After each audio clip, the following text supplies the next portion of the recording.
Welcome to another episode of $1 Million Worth of Game. We appreciate you being here once again. Another week, another show. We're not playing no games. Thank you for being a supporter of $1 Million Worth of Game. If you're not already following, subscribe. Follow us on social media. Hit the link down below. Buy some merch. But we thank you for being here. But like, share, subscribe. Listen, man, $1 Million Worth of Game. We here. Continue to support us, man. Listen, appreciate all our supporters. Y'all not supporters, y'all family. Thank you for being here at another episode of $1 Million Worth of Game. Like, share, subscribe, buy some merch, and it's just like that. Right. But listen, right now, you're now tuned into $1 Million Worth of Game. Yes. This is important. This is why this is important. We're going to establish this shit. I grew up listening to L. The hood grew up listening to L. Hip-hop was the soundtrack to the struggle in America, and it was escape when you ain't had no food in your house, when your peoples were getting high, when you were struggling, the ups and downs, when your sneakers had holes in it. Hip-hop is a foundation of, I'm talking about everything that you know now. When you see the chains, when you see the private jets, when you see the drip, when you see the Lamborghinis, when you see the Bentleys, that's what hip hop. This is the 50th anniversary of this extraordinary thing called hip hop that fed so many families and gave people the ability to escape the reality of the struggle that they was going through. This was the music that was playing. He was there. L was there. So if you get money, if you're a new school rap, whatever, you're a producer, if you're a party promoter, if you got clothing lines that represent streetwear, all that shit come from hip hop. You're a podcast. If you making money off of hip hop, it's because of what's going on this year, the 50th anniversary. L going on tour. You better get them tickets. I'm gonna be there. And let's take the record. It's officially L said I'm gonna be his hype man. Man, so if you see, L was lying, man. L You told ain't me his fucking hype man. Fuck out. He came here and said that shit. L like, yeah, all right. I got you. Did you say I could be your hype man? I definitely said it. Look at his face, though. Thank you. L said that shit. Do he really got tears in his eyes? No, L said, listen, L said I can be his hype man. They might can't see No. This nigga got tears in his eyes. This is my part of hip hop. I told you there was certain things this is me on the record now. I'm all the way in the game now. If I hype one show up for L, I'm going in the history books. Because I'm connected to the foundation now. You can't say, damn, when they mention the foundation, you're Wallow, man, he was L hype man. They not gonna know what year I was L hype man. They ain't gonna say what year. But what you better do is you better go get your tickets because this was going on. L bringing the squad out. L was bringing some legends out. Yeah. L was bringing Ice-T out. Queen Latifah, MC Light. I'm talking about Goody Mob. I'm talking about L bringing them out. He not gonna be by himself. Different cities, it depends. Listen. You better. He coming to your city. L is coming, and they bringing that energy. Now, for all my people out there that was forgot about, I know it's a lot of people that grew up in that thing that you ain't had no shows to go through for years. Y'all like, damn, we ain't got nowhere to go. Everybody that work at the union doing all the OGs, and there's a bunch of young people that's tapped into this culture that know what's going on. This tour is going on. You better get your tickets. They live right now. Don't play no games. L coming. And I'm gonna be his hype man, so you get that too. you get that too. Now, L, when you first got in the game, right? Did you think you would still be in the game today? Well, first of all, thanks for having me. I appreciate it. You know what I'm saying? Glad to be here, man. Thanks for showing. Now I came wherever to get you, L. I would say, I always believe that nothing lasts forever, but it can last a lifetime. You know what I'm saying? And that's all I was in it for. You know what I'm saying? I loved it from the beginning. You know what I'm saying? Like, when you love something from the beginning, it was always this big in my mind, right? Like, it has to be huge in your mind before it can be huge in reality. Right. You know what I'm saying? So it was always huge in my mind. It was always something like that I just really believed in and loved. So it doesn't surprise me that the game as a whole, the culture as a whole, has been around this long.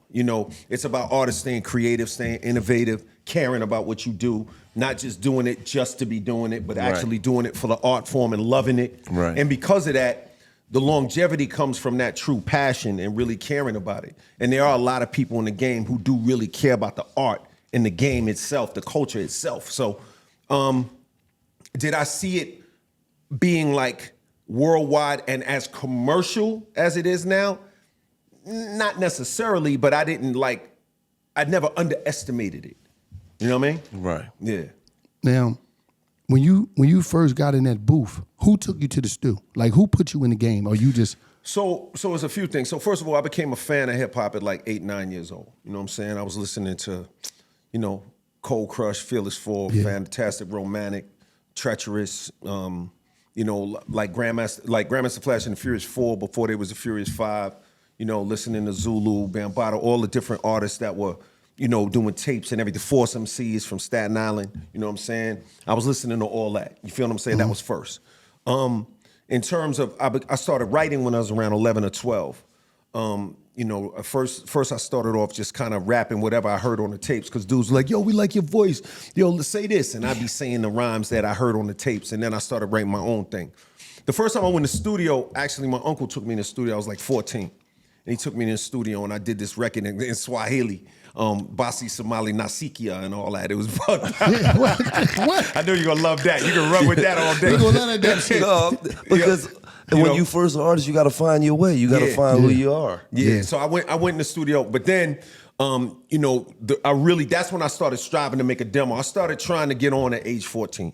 And, you know, when I was 16, that's when, you know, we started Def Jam. Tila Rock had the song It's Yours. It's Yours. You know what I'm saying? And that was on Def Jam Production. It was on the Party Time Streetwise label. I bought that song, wrote the name down, wrote the address down, sent Rick a tape, called him every day, Rick Rubin, every day, called him every day. He had an office in his dorm room, you know what I'm saying, at NYU. You know what I'm saying? So I went up there, and, you know, the rest is history. Ad Rock from the Beastie Boys, he actually made the drum beat on the song.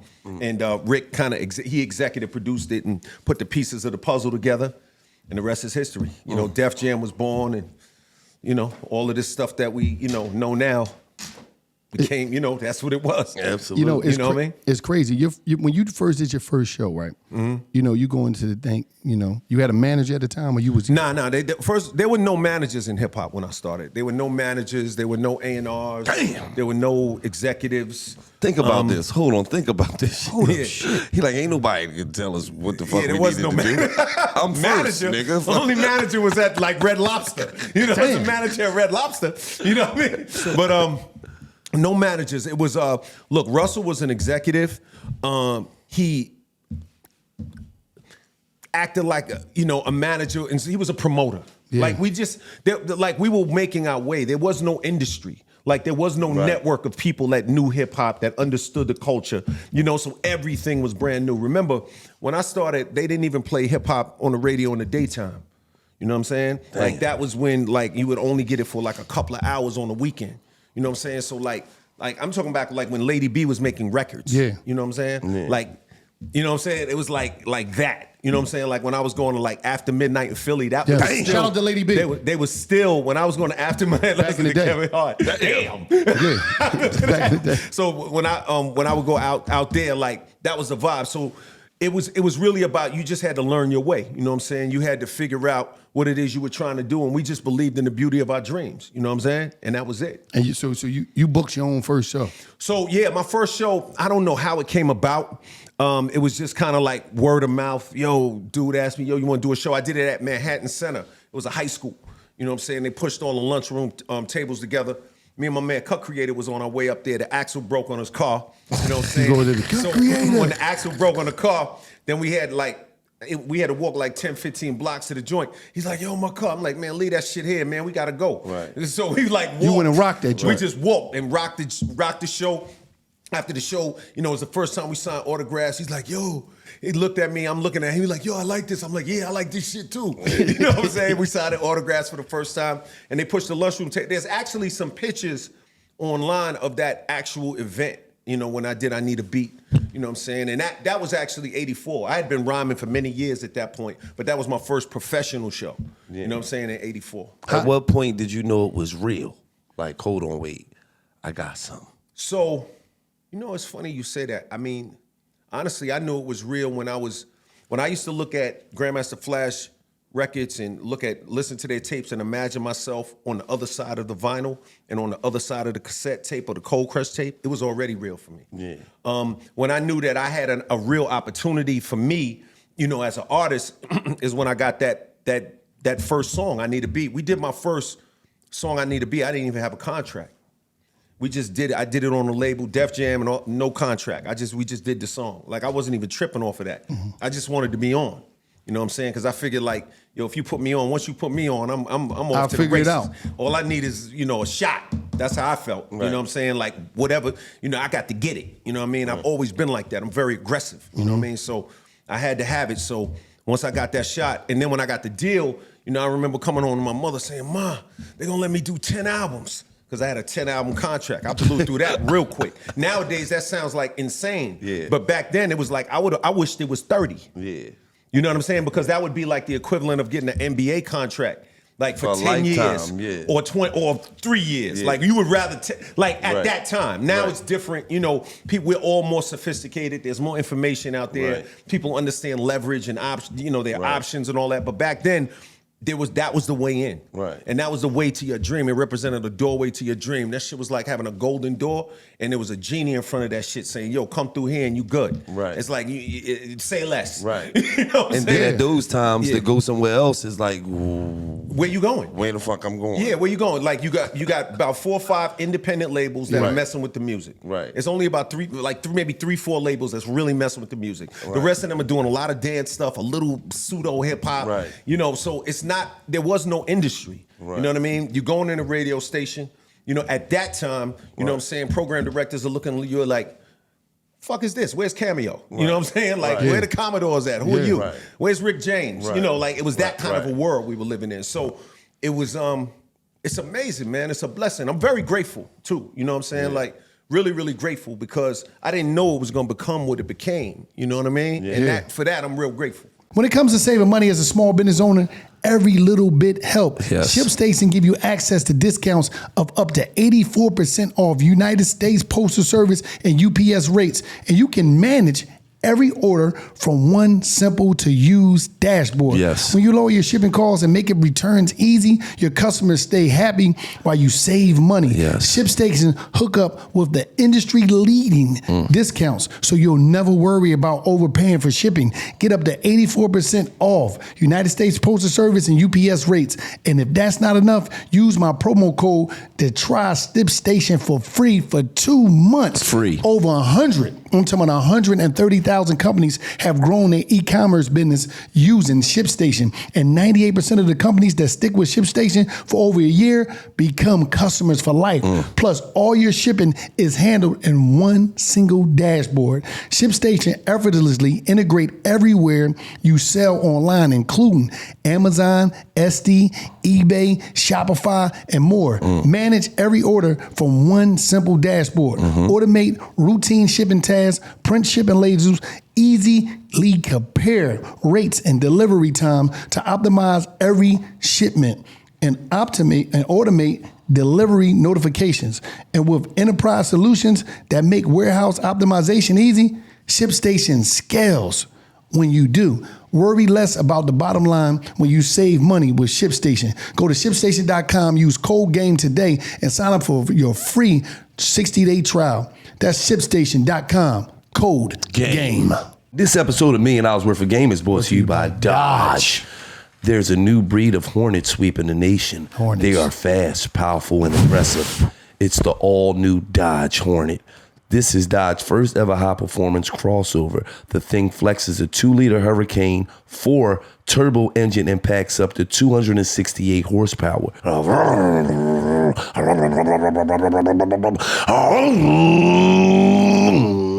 That's how the Hornet sound. The Dodge Hornet is fast, mean, and ready to sting. Mean.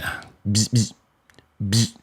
So when you're out and you're looking for cars, why would you look for anything other than a Dodge Hornet? Build yours at Dodge.com. So you can go to Dodge.com and you can build your Dodge Hornet from scratch. Exactly how you want it. Exactly how you want it. Just understand, Dodge Hornet is the new wave. Go get you one. Now, what I'm saying? you say you signed a 10 album deal. Yeah. What was the paper looking like back then? So my first, when I first signed initially, I think, just upon signing the album deal, they gave me maybe, I put 50 in my pocket, and then, 50,000, and then I, got a budget to do a record.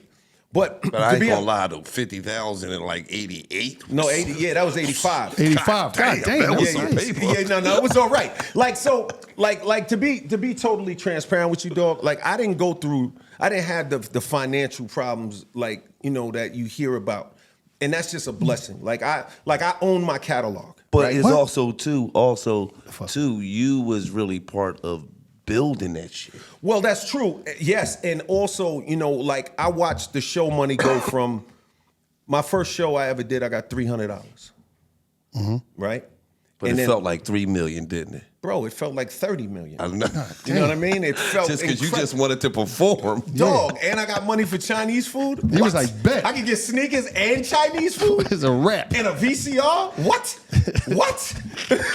What? Yo, egg foo young on me? On moi? On what?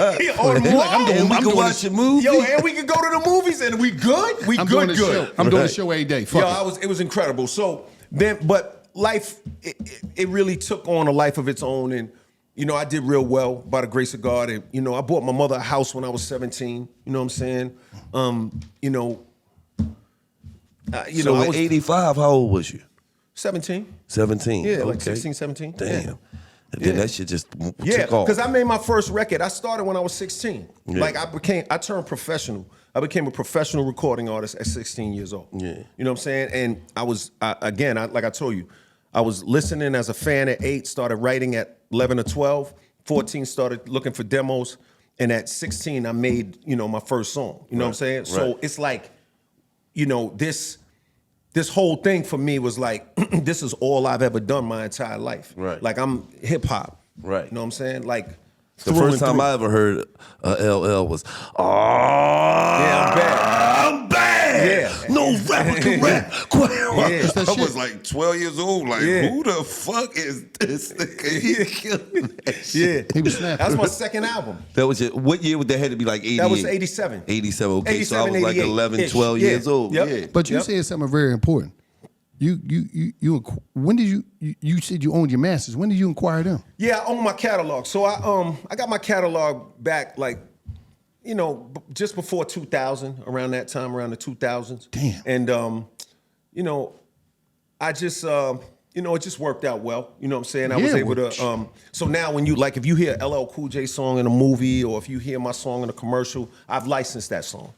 You know what I mean? Absolutely. And a lot of people, but that's a blessing, right? Like there before the grace of God. You know what I'm saying? Like it just worked out. I got a lot of bites at the apple, and I was born to do what I'm doing. You know what I'm saying? Like I'm not a dude that's just doing hip hop because I'm doing, like I was literally born to do it. You know what I'm saying? Like this is really what I do for real, like all day. Like I eat, breathe, and sleep this forever. You know what I'm saying? So it's like, I'm glad that happened, but I had no idea that it would happen. But I gotta keep it real. Like Russell and Rick and them, they didn't bang me out financially. Like I didn't go through a horror story. Right. Like even when I first started, we did 50-50 on my publishing when I started. Yeah. Now, of course, I own all my publishing now, but think about it. I'm talking about in early 80s at 16 years old. People whole first of all, yo, 90s. Russell, first of all, they could have got me. Look, bro, they could have First of all, in the 80s, niggas didn't even hear the word publishing. Yeah,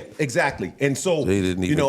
exactly. So my grandmother, her sister got me a lawyer, and it just all worked out for me. You know what I'm saying? And what can I say, B? Like, you know And what I that's mean? beautiful because I'm gonna keep it all the way real. Most of the old rapper stories are horror stories. Yeah. Yeah. A lot of it is also choices and decision making. See, one of the things though that's important, there definitely is a lot of people out there that took advantage of people. You also have to make certain decisions. You know what I'm saying?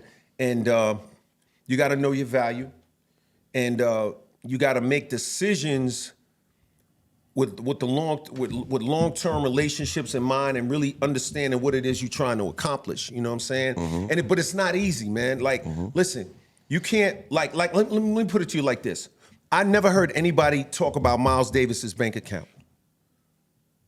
Nobody cares. No. They made art. He made art. So a lot of artists, the one thing that I don't want to see and I don't like to see is for us to say, okay, you're worth X amount of dollars, so you have value. That's not how it works. Right. You know, just because DJ Kool Herc doesn't have $1 billion in the bank does not mean that he didn't make a contribution. He started hip hop. Yeah. So we gotta kind of like some people have the gift of business. Right. Some people have the gift of art. Right. Some people have other gifts. Right. So like just because somebody didn't monetize something doesn't mean they didn't want to. Right. It just means that maybe they missed a lick or didn't hit a thing or made a decision and it didn't go their way. Right. You know what I'm saying? Right. So I like that. The reason I say that is because I'm a dude. I treat the janitor the same way I treat the president. B. Right. You know what I'm saying? And I treat people. One, because I'm sincere about how I treat them, so I treat them good. But then secondly, I treat people like I'm gonna see them again. Right. And you learn that in the street. Right. But I gotta treat you like I'm gonna see you again. Right. You know what I mean? And I would like it to be a friendly interaction. Absolutely. You know what I mean? Yeah, absolutely. So, when you walking down a dude's neighborhood in his block and you turn that corner and he's over there with 40 people, this is the moment. How'd you treat him last time? Right. Oh, you fucked up. Huh? You know that, don't you? But like you say, when you speak of dudes like Herc, right? Yeah. He's a legend from the beginning. Definitely. And he's still here, he's still moving. Yeah. That say a lot because you got dudes that was popping, probably went platinum 2019, ain't around no more. They done, they broke. So Yeah. It's not no generational thing. It's your business thing. Somebody might not be good at their business. No, but it is a So you generational thing though, because if, like L said, luckily Russell and looked out them, for they him. didn't get over on him because he just wanted to be on. So if they would have been like, we ain't talk about publishing, we don't know nothing about that. Here you go, sign that, we gonna put you on. He might have just signed it. Yeah, because he was You trying feel to what get I'm in. saying? He was trying to get There's in. no might in it. Right. So now He was you gotta look at the beginning of something when you don't know what something is, you don't know what to expect. You just got dreams of being famous, man. I come from the ghetto, Well, man. We ain't have nothing. Yeah. I'm trying to get on, man. I'm just trying to get my mama something. So they really took the beating so that now these new artists now could sign for, oh no, I know my worth. No, I can monetize this. Back then, they didn't know how to monetize. Well, there was nothing to monetize. Like, what are you gonna do? What Only thing you could do is just, like, what are you gonna do? Right. Well, how you gonna monetize it? Yeah. Because like okay, so I did a lot of things, like, right, so we introduced Troop, the clothing line, to the world. Major. You know what I'm saying? And I wore Kangos. I didn't have a deal with Kango, but I wore Kangos and we popularized that, right? Did you? But then but then by the time I learned my lessons through Troop, I made money with Troop a little bit. It did well. But with Kango, obviously I didn't do anything. I still wear them though, not a problem. It's all love.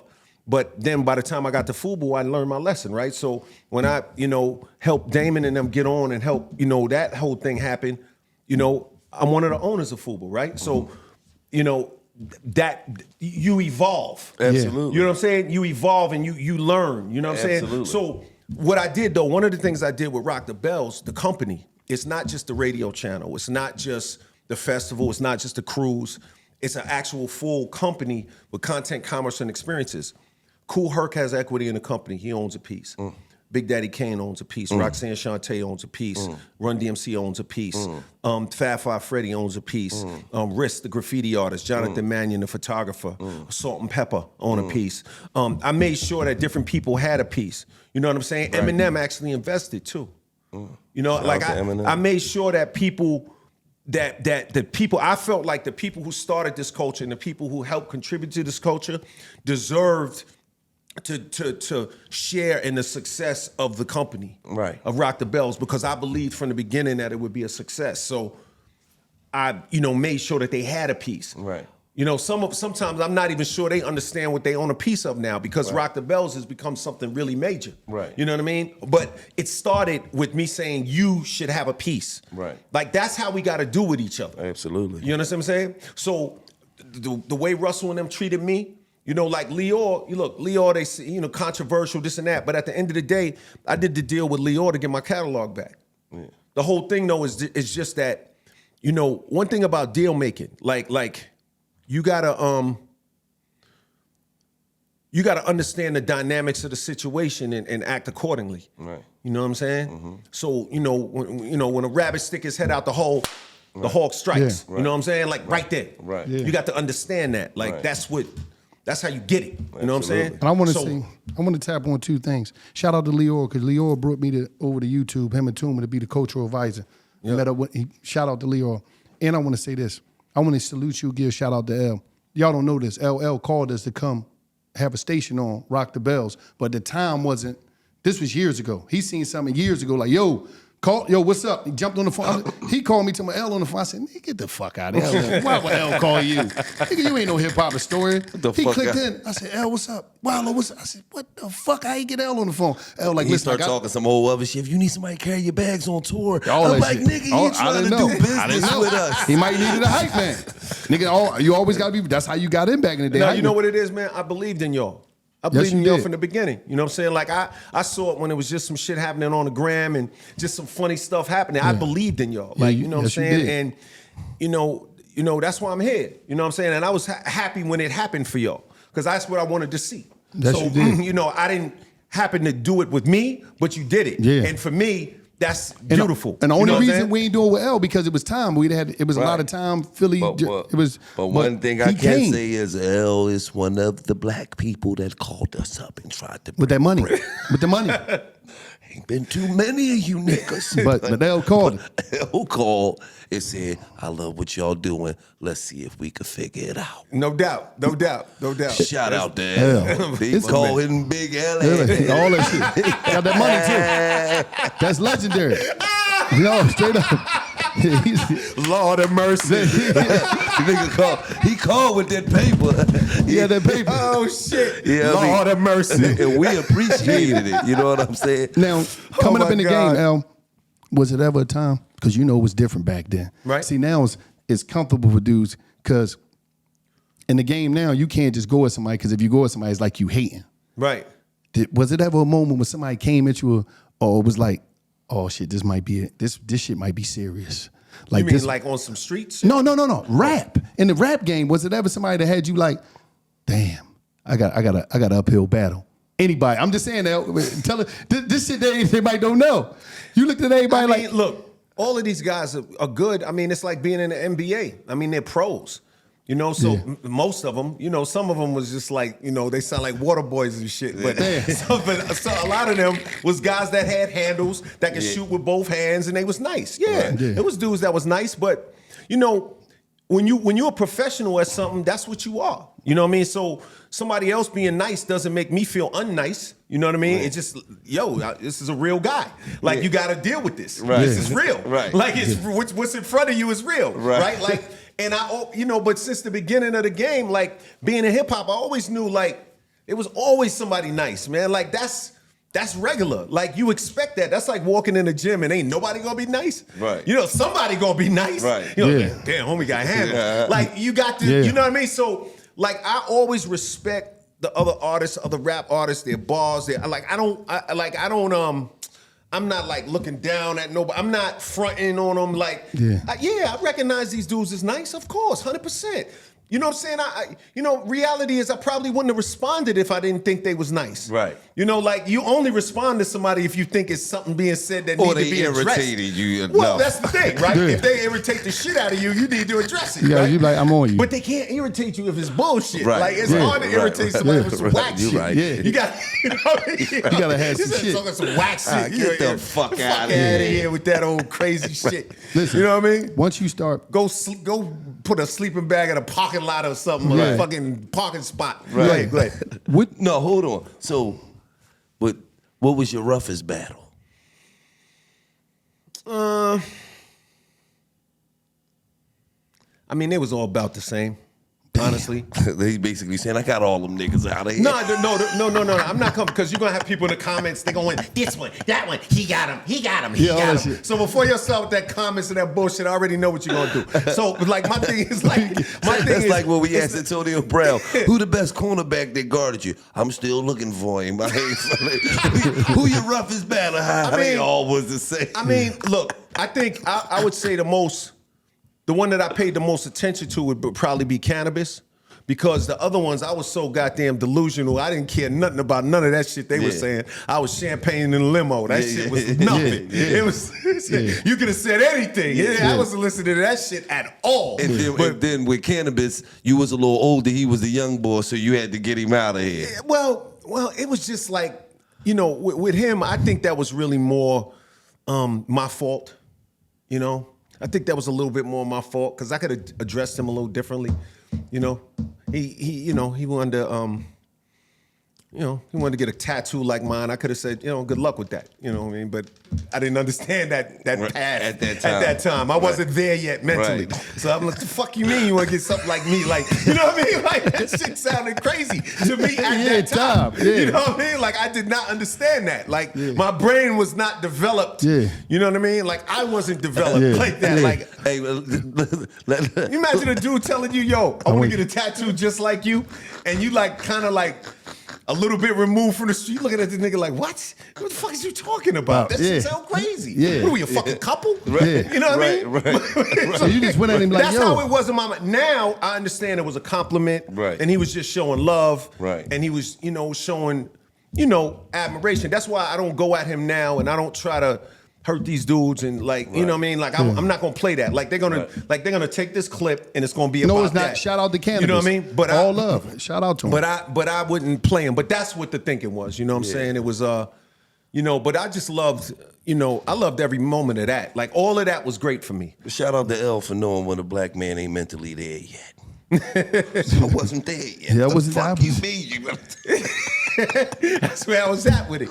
I ain't understand it. I know. I just grew up a couple years ago. You know what I mean? You know what I mean, right? My wife still say I'm a fucking kid. You know what I mean? I just didn't understand it, man. Now, when was the moment when you selling these platinum records, when was the moment when you was like, I'm that nigga for real out here? What album was it? Well, he already said that. No, it still hit a time when he was 16. When you see the stats, so you still got to put the numbers on the board. When you see the numbers on the board. On my first song, I Need a Beat, I said, I predict this jam will hit the highest plateau in the world of music, paparazzi and wealth and fame, the total proportion on my name, right?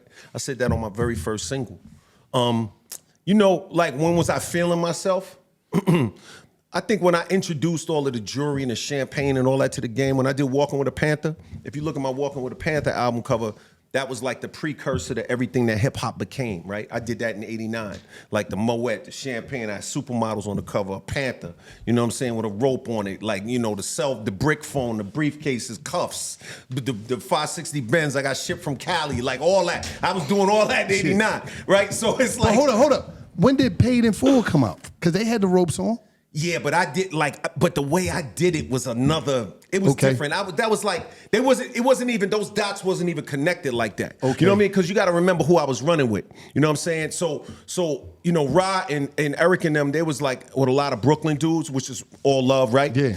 I was running around in Harlem, so I was like running around with the dudes that they made the Paid in Full movie. Yeah. And that was like, so I guess it would be 88. Like, so I started that vibe. It was like around 87 when I started, like right after I'm Bad, when I started doing the Jags and like I was already in it, but like 88, 89 is really when I really got into it. So I would say Eric and Ron and them were definitely feeling that energy of the city too. Yeah. Definitely. But I absolutely was like, with the Cool J rings and the ice rings and you know what I mean? Like, let me ask you this question. Damn. Yeah. This episode of $1 Million Worth of Game is brought to you by Omega Accounting Solutions. Attention small business within, I'm talking about 5 to 5,000 employees. All you small businesses, you are responsible business owners who have continued to pay taxes and employ staff during the pandemic.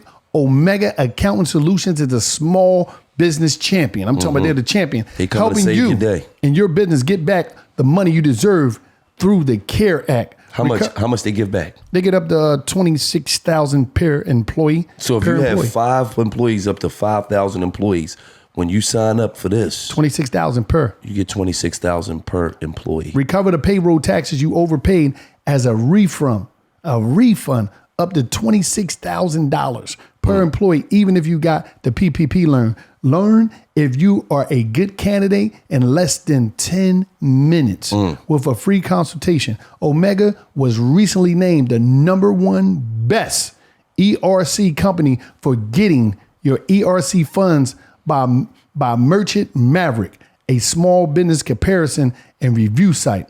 There's still time to find out if you qualify and file your claim. Again, up to $26,000. So let me just break this down for you. Employee.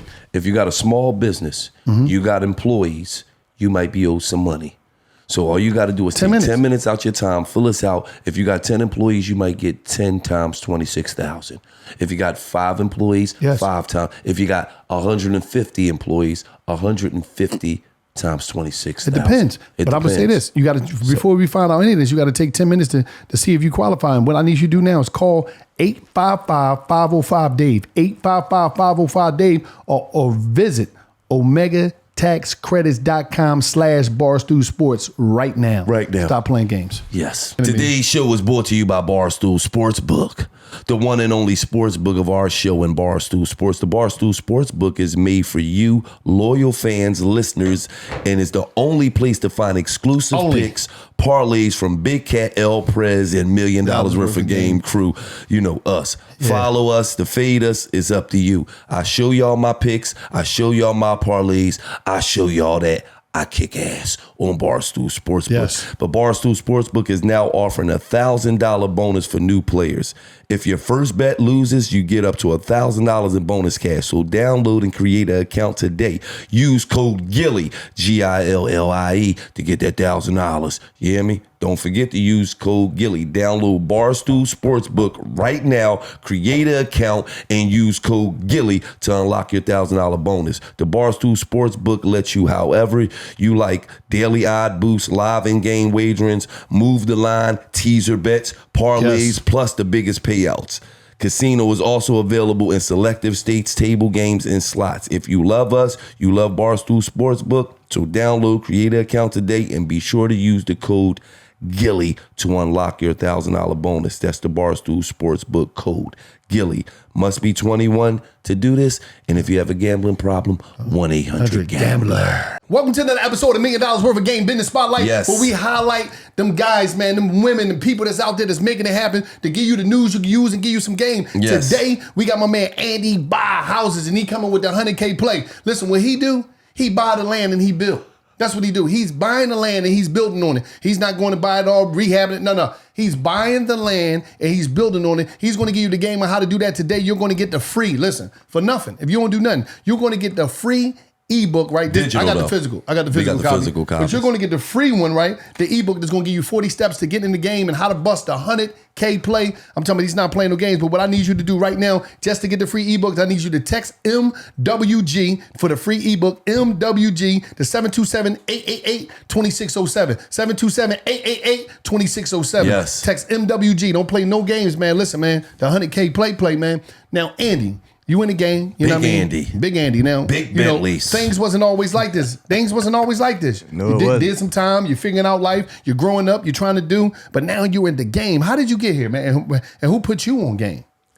Basically what it was, like when I got out, you know, I just seen my cousin had a boyfriend, you know, he was a drug dealer. He had like 10 houses.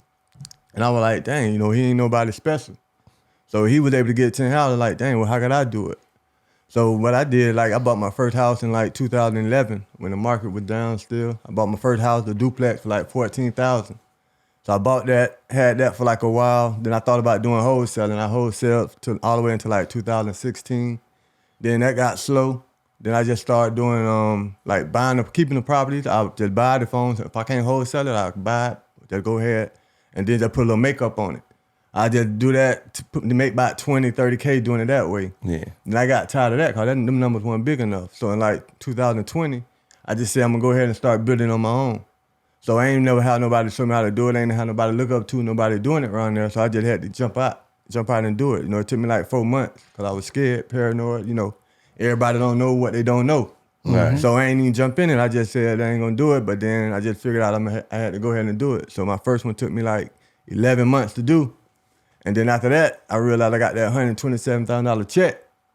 I said, man, I got to do this more. I don't even want to do nothing no more. I don't want to do no wholesaling, no more fix and flip. All I'm going to do is just build from the ground up. And that's what got me into it. And then last year, I talked to some people and they were telling me about teaching other people how to do it. And that's what made me come up with the boot camp and the mastermind where I teach people how to do it now. And we do it all with credit cards because, you know, I had the record and, you know, can't go to no banks. We ain't got what the banks want. to get no loan from them.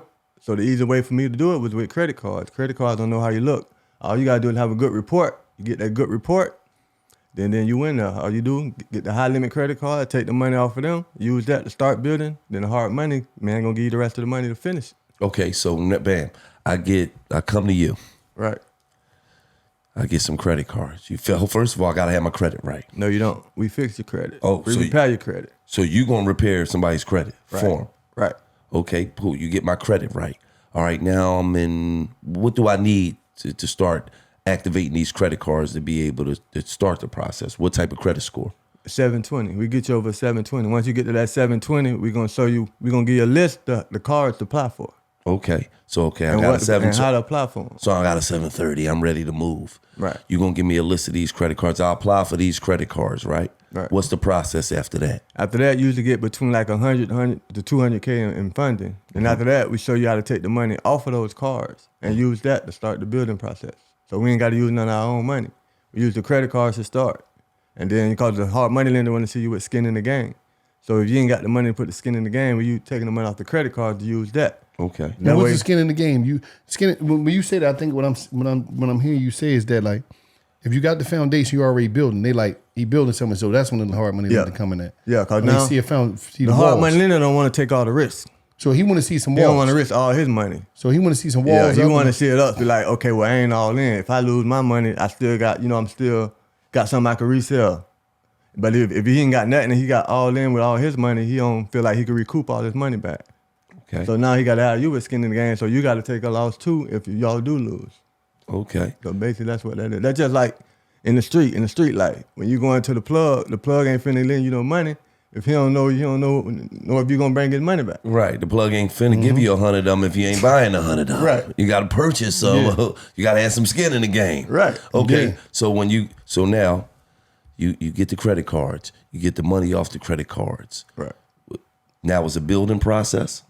Yeah, now you start building. Once you get the we show you how to find your whole team too. Okay. Like we use a lot of people try to use general contractors to build a house for them. Mm-hmm. What we do is we just get the general contractor to pull the permit for us, and after he pull the permit, he gonna do our inspections, and we don't use them for nothing else. We find our own subcontractors to do the work. Okay. That's why we're able to do it so cheap. Okay. We building houses that like have the prices of other people paying for houses. I built a whole house all in $200,000. Okay. 1,500 square foot house or 3.2. They sell for like $450. Okay. So I'm making $250 off the deal. But if you're using the GC, he gonna probably charge you $375 to build the whole thing because you still under market value. So it still seems like you getting a deal. Right, but the deal you only don't know. 20,000, 30,000. Right. You got a little bit of equity in it already. Right. But with us, we got half equity. Yeah. Like we in 200, 250 at the most. Yeah. And then we got equity of 200. Okay. So that's how we win, and that's how we teaching people how to do it. Do it where you cutting out the middleman, basically. The GC is the middleman. Mm-hmm. Now, the first one. How did the first one pop off for you? Like the mistakes you made and the errors of that first one that you built yourself. Yeah, that first one was kind of hard because I ain't know the steps. I ain't know what was after what. Nobody was there to teach Right. you. So I had to figure it out. Like it was sometimes where I complete a job and then I gotta do the next thing. So when I call the next worker, just say if I get my electrical done, then I gotta call the HVAC guy. And then next thing, I ain't know when to call him or how to call him. So it may be another week or two before he could get to me because I ain't call him ahead of time. Mm-hmm.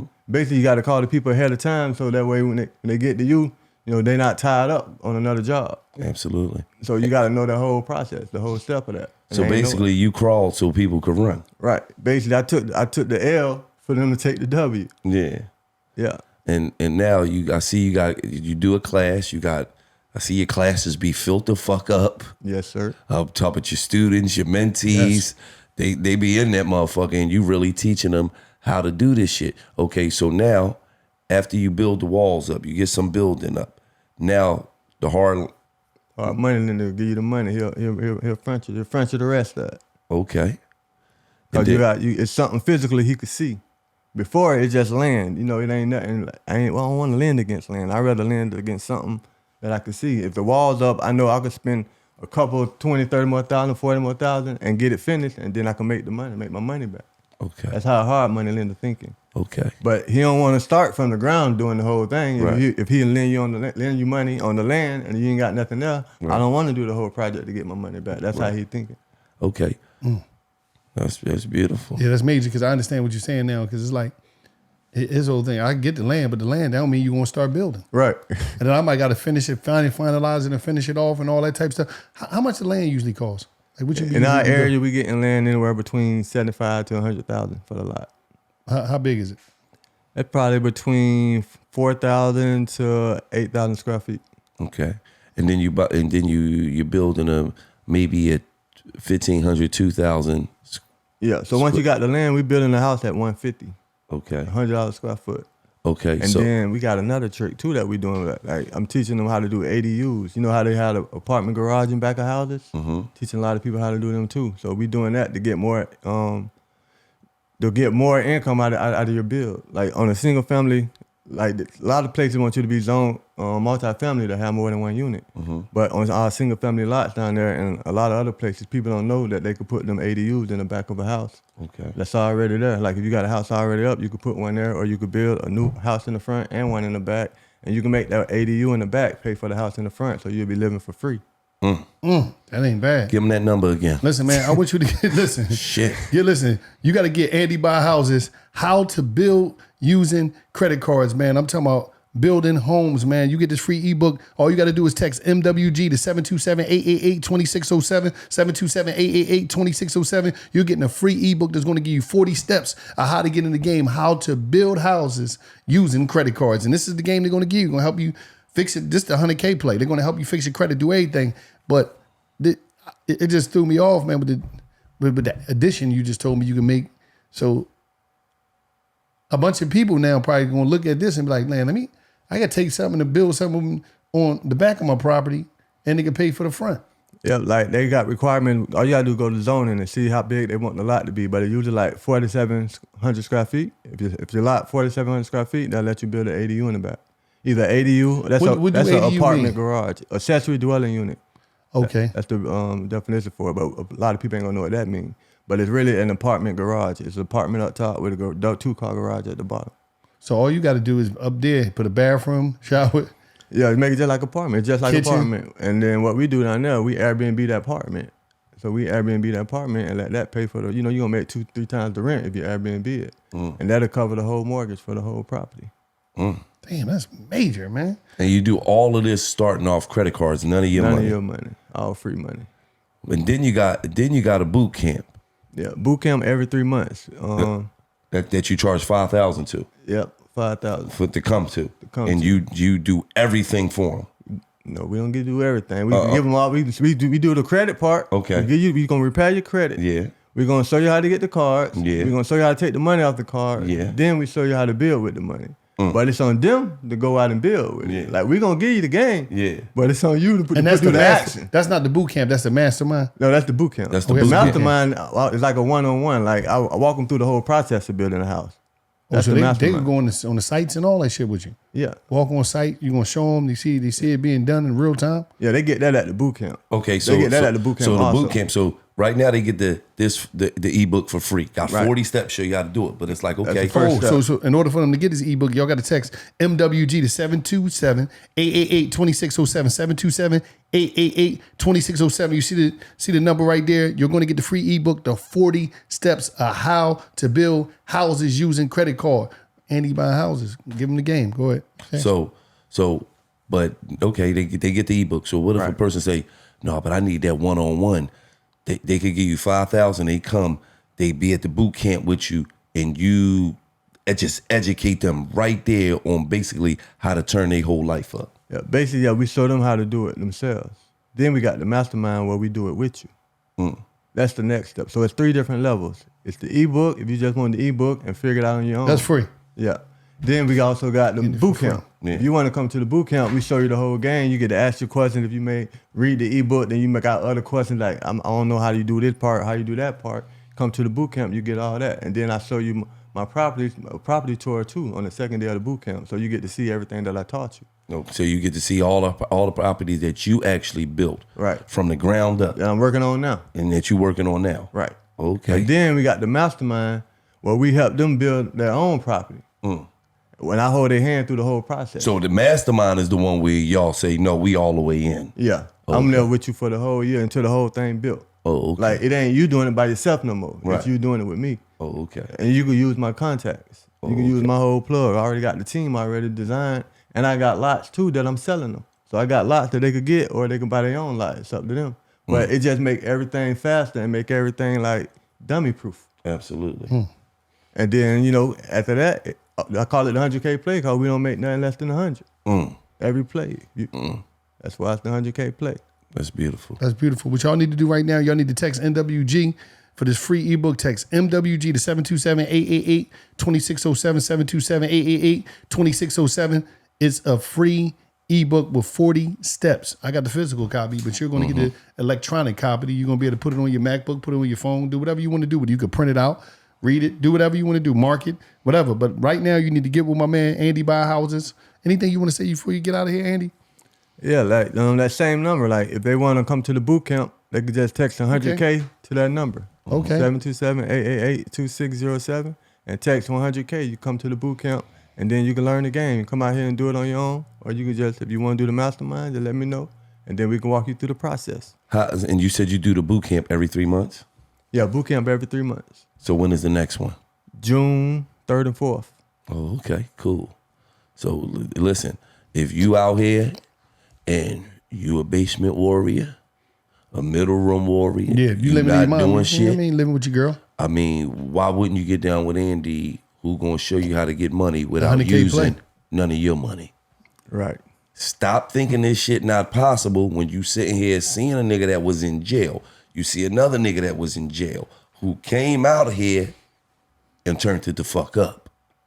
I'm talking about turned it up on a different level. When you see this man, you see all kinds of Bentleys, all kinds of shit. You know he's really doing this. When you see this man, see all types of Maybachs, Benzes, all kinds of shit. You know he's really doing it. Stop following the niggas that's not doing it. Follow the niggas that's really got proof of concept in doing what they say they doing out here.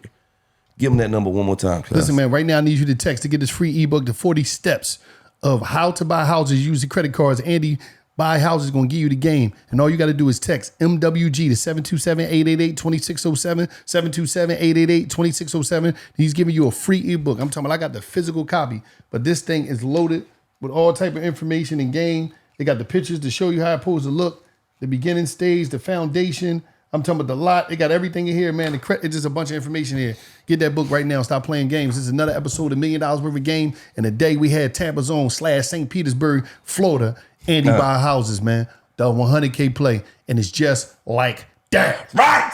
Who did you get that sense of? Because I seen a documentary. Supreme Team. Okay. They had the Yeah. minks on. Yeah. They had the. You So- was a young boy. Oh, without a doubt. You was in the crowd. You was in the watching documentary. him. You was with like, a little chain on, a skinny chain. yeah. Like, did they introduce that to New York and you introduced it to the world? So I absolutely, Bimmy is my man, and we grew up together, you know what I'm saying, in Queens and spent a lot of time together, like all type of stuff, right? The dudes that but with the Preem team and them, I was friends with like Bimmy and Just, like Black Just, Blackie and Bimmy. Those were my homies. Yeah. The other Preem and them was a little older. Yeah. So I didn't really interact with them. I knew them a little bit, a little long distance. You know what I'm saying? With Bim and Just, those were my men. Like I would go to Just's house, go to Bimmy's house. Like those were my people. But at the same time, during that period, I spent a lot of time in Harlem. Yeah. So I would be with Rich, and I would be with Alpo, and I would be with AZ, and I would be, with my man Chuck and all these different guys. Right. And my man Chuck actually took me up there. Right. And I spent a lot of my formative years in Harlem, uptown, around AZ, and a lot of, being around them on 132. Right. And that's where I kind of got a lot of that energy from. Right. So that the Cool J ring, like, Chuck had a big ring, Alpo had a big ring. Right. You know what I'm saying? So I went and got me a Cool J ring. Right. You know what I'm saying? Like, that was where, a lot of it rubbed off. Right. You know what I'm saying? But you introduced it to the world. But I introduced it to the hip-hop game, to the hip-hop culture, yes. Yeah. Without a doubt. Like when you talk about the diamonds and the ice and the rings, that's what I did. So But I got that without a doubt being up in Harlem. And then also seeing, you know, like Bim and them was more inspiration. Like Bimmy was like, you know, seeing him with the 325, he had the Blau pump with the 325 and the cherry air freshener. And I'm like standing out there with my radio. I'm like, yo, shit, crazy. Like, yo, you know what I mean? Right. He'd take me riding and all that. Like, that was a real vibe. And just with, you know, he would come pick me up in the Yukon or one of the trucks, take me to his house to eat and all that. And like, just interacting with guys, what you learn is that it's always better to be a gentleman. You know what I'm saying? Like there are dudes in the street or cowboys, but that don't last long. No. We know that. But the real vibe is like to be a gentleman. You realize like that kindness and that being that generosity and that spirit and that desire. Because a lot of guys who are living that life, they don't really want to live that life. It's just a hand that was dealt. You know what I mean? Yeah. So when somebody deals you that hand, you know what I mean, you play it. You know what I'm saying? But I just learned how to move being around a lot of these guys. So that was kind of like my, you know, that's why I always moved the way I moved, because I was molded around like a lot of these kind of guys my whole life as a youngster. So that's kind of, even though I didn't talk about it as much in my music, my moves outside of my music, if you look at the things I did outside of my music, you would see it. You know what I'm saying? My music, I'm talking about this and that, because I always want to have fun, get the girls, like, I don't care about that shit, man. But that was where I learned a lot of, you know what I'm saying? And my grandmother, of course, with the spiritual, and my mother with the grounded and family and the things that. So those were kind of like the two people who shaped me, my home life, and then the hustlers, the street characters between Queens and Harlem. You know what I'm saying? The only problem I got with this story, man, is L said he got his swagger from some Harlem niggas. You know Jim Jones and Jules Santana and Cameron and them niggas is not gonna let me ever live that Mace down. You hear me? I told you Harlem the flyest in New York, son.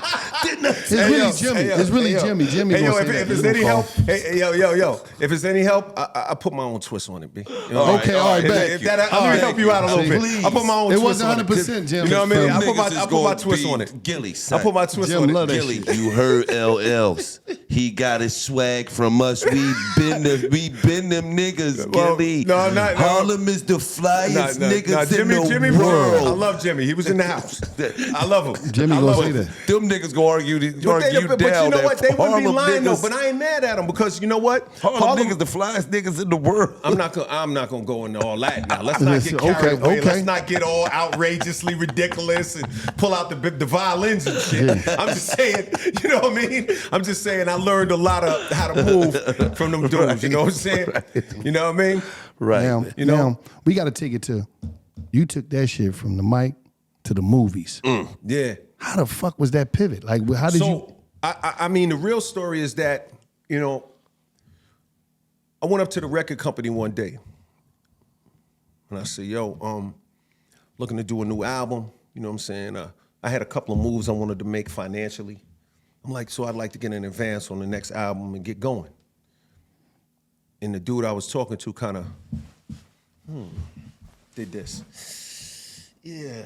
And as soon as he did that, I said, okay. When he did that, I went and did a TV show. Ain't nothing to talk about. You start adjusting your butt cheeks in the chair like you learned the piano, nigga. Like, I'm trying to get some money. You know what I'm saying? Okay. Like, So to all the youngins out there, don't skip over that game he just yo, gave. you know what I mean? You go into all Oh the my next or something, God. nigga adjust his butt You know, cheeks. niggas start adjusting and moving and repositioning and all that kind of shit. I'm like, you know what I mean? He started repositioning. So when I saw that, I said, you know what? Okay. And I told him what I want. Oh, we can't. Okay, no problem. So I got with you know. If you don't mind, how much you asking for? I don't even remember at that time. It might have been $1 million, $2 million. I don't know what it was. It was a decent amount. It was a decent amount. It was fine at that point. We was getting plenty. You know what I mean? But I went and got with Quincy Jones. Yeah. And I said, you know, told him what, you know, he said, you know, he had done the TV show with Will Smith, him and David Salzman, may David Salzman rest in peace. And I was like, Mr. Jones, who was like a mentor to me, you know what I'm saying? He was like he became like a mentor to me. I'm like, you know, he started talking to me. We started talking. One thing led to another. He said, let's do a TV show. I went and did it. So I went and did the show. Show comes on the air. You know, 6 months to a year go by. You know, I'm out here. I'm doing the thing, whatever, doing the show. I get a call from the record company. Yo, Show doing good, huh? I just looked at the phone. I got this, motherfucker. I said, okay, what's up? And that's the same dude that was adjusting his butt same cheeks. dude. Hey, he told Same him to dude. readjust your ass now Same to the dude. back to the other Same side. dude pulled his wedgie all the way out. And we had a conversation. We was able to have a real conversation like gentlemen, and it worked out for the best. And you know what? And I'm not saying that to be cocky or arrogant or anything, but I'm saying that to say this. A smart rabbit has more than one hole. You got to give yourself options. You know what I'm saying? You got to give yourself options, B. So now I have so many things going on that I have options. So, you know, if I quote a number, it's a real number. I'm not bluffing. Right. I'm flexible. I'm not arrogant. Right. I'm not going to ever try to charge more than I think I'm worth in the marketplace, but I Right. definitely want that market value. Right. You know what I mean? I'm not an asshole. I'm not a moron. I don't play games. I don't, I don't play stick 'em up because that won't work either because your career be over. Right. But, okay, I just like to be reasonable with people. How do you calculate market value for yourself? Well, it's very simple. Okay, so I give y'all a negotiating little. It's $1 million worth of games. So Yes, yes. let me give you $1 billion worth of games. Look at Sean over there. Sean, like, I need this. So if it was raining on this desk, right? And this was a sidewalk, and let's say the sidewalk was like this little thing right here is the sidewalk. And the rain is flowing right here, right? And the rain is this high. If you an ant compared to that rain, you might drown. You know where you at.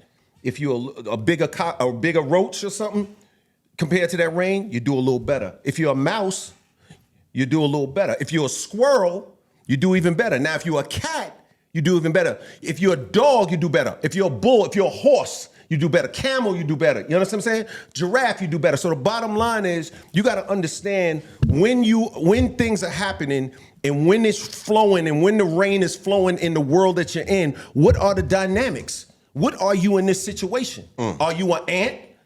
Are you a horse? Yes. Very simple. Clydesdale. Elephant. You know, I'm a fucking elephant. You feel elephant. me saying? So but here's the thing. You have to be brutally honest with yourself. You got to have to be be real. brutally honest with yourself. You have to be honest and real with yourself. Brutally honest. And you know what's the problem? A lot of rappers do not know how to be brutally honest with themselves. They still think that they could charge a motherfucker $150,000. It was like, buddy, that was last year. Well, This- it goes this- both ways. this Sometimes year that 150 can become 750 or a million. But what you're I'm right. saying is, yes, you're right. You got to know, okay, my shit going down a little bit. Let me take it down to 75. Or just look at it and say, oh, it's going down a little bit. Let me make some adjustments so that it triples. So it's like, okay, you have to be inspired, man. Like you can't like true business, true success in business comes from loving what you do. Right. It comes from being passionate about what you do. It doesn't come from talking slick and asking for a lot of money. Right. But there is a time when you can ask for a lot of money. But when you ask for it, it's because you put so much passion and so much energy and so much love into what you do that you're deserving of a certain number. What you get. That's the way it works. Absolutely. And now the key to that is knowing your value. Right. Understanding your value. So if you're on a job and you working at, let's say a person's working at FedEx, or if they're working at UPS, if you're working an everyday job, the best way to get more money from people that don't want to pay you more is to do more than you're getting paid for. Because if they don't notice it and don't want to recognize it, someone else will. And even if you don't get promoted in that company, you will get promoted outside of that company. Right. You dig what I'm saying? So the thing is to put all of your energy into what you do because people will recognize it. You know what I'm saying? And also, no ego. Take the job. What's the job? Take the job. Don't worry about the neighborhood. Don't worry about how people are looking at you. Take the job, man. Take the job and turn it into something amazing.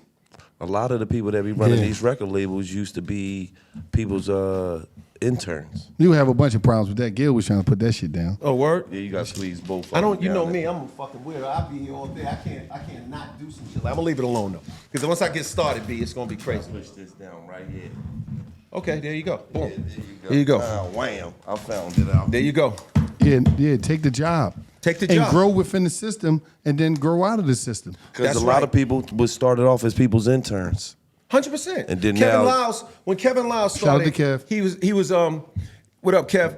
Kev was an intern when at the label. Like I remember I had, I don't know, 3-4 albums. I don't know how many albums I had. And I see Kev, he's an intern, he's running around carrying records. When I met, let me tell you something. When I met Lior, and I say this, Lior has done a lot in his career. I only say this to show people the journey, not to like make light of the situation. Right. I want to preface it. Right. When I met him, his car, the passenger door didn't open. Yeah. He was a promoter in LA.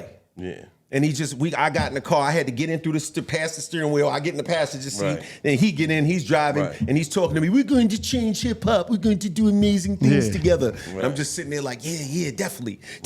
And this was later. I had albums already. Yeah. You know what I mean? Because he came to Def Jam later. Right. So I watched people do what you're describing, or what you're describing, going from interns all the way to running, Right. big companies. And so it's very doable. If they can do it, if I can do it, you can do it. And you can do it. Absolutely. And so it's just a matter of finding your niche and believing in yourself, man. You know what I mean? Because he came home from prison, he was my intern. He used to carry my rap book back in the day. fuck When I used to outta write here. raps. First He'd of carry my all- rap book when I'm going to a First of all, battle. he was a Yeah, he used to carry my rap book. With white gloves? he Yep. never won no battles. Like, Yeah, boy, yeah. when he I- first came home from jail, he was my intern. Though. fuck Go outta get my here. backwoods, nigga. fuck out of here. The backwoods. This dude crazy, man. Go get my backwoods. Make sure it's the regular. Don't bring me back no honey berries, nigga. But you know what's crazy about that shit? Like you had people, like we live in a world now where people will be on some shit like this new world, everybody too cool to work, they too cool to do anything. Everybody, they think they supposed to start up here, supposed to have So, this, yeah. this crazy I understand exactly what you're saying, but here's the thing. What you're doing, like, is you making it easier for somebody who's willing to work. You know what I'm saying? If it's only if it used to be 90 people competing for the job and now it's only 9 people, you know what I'm saying? That increases my odds of getting what I want to get. So a lot of people are pulling themselves out of the game. I know that there are other ways to monetize your life. I understand that, but even in the new era, in the dealing with the new economics, being lazy ain't the answer. No, on I no don't level. care. I don't care on what level you put it. The lazy thing does not work. So, you know what I'm saying? What you gonna do? You know, you have, people that are, you got some people that are overwhelmed by artificial intelligence. You have other people that understand they got to utilize it as a tool. It's all about how you utilize the moments in your life. You know what I'm saying? You dig what I'm saying? Mm-hmm. So, like, being too cool, I don't know how to do that. I don't know how to be too cool and not have no paper. Fuck that. Right. Like Yeah. I gotta get what I gotta Yeah. get. My Motherfucker. grandmother used to tell me, Todd, you better get it done if you gotta eat shit with a splinter. You know what I mean? Get that shit done. Right. You feel me? Right. Yeah. You feel me? And that's the whole thing now.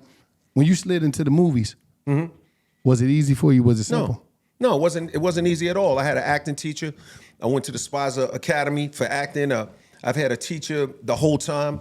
I read everything from Stanislavski to Uta Hagen to you name it.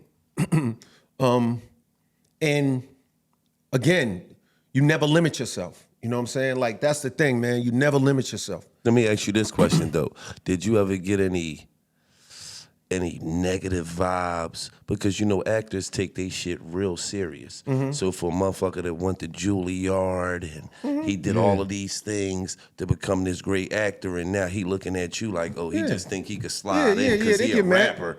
So now He a went rapper. platinum. Yeah. So now he could be in a movie co-starring with me and shit. Yeah. I'm sorry you feel that way. You know what I mean?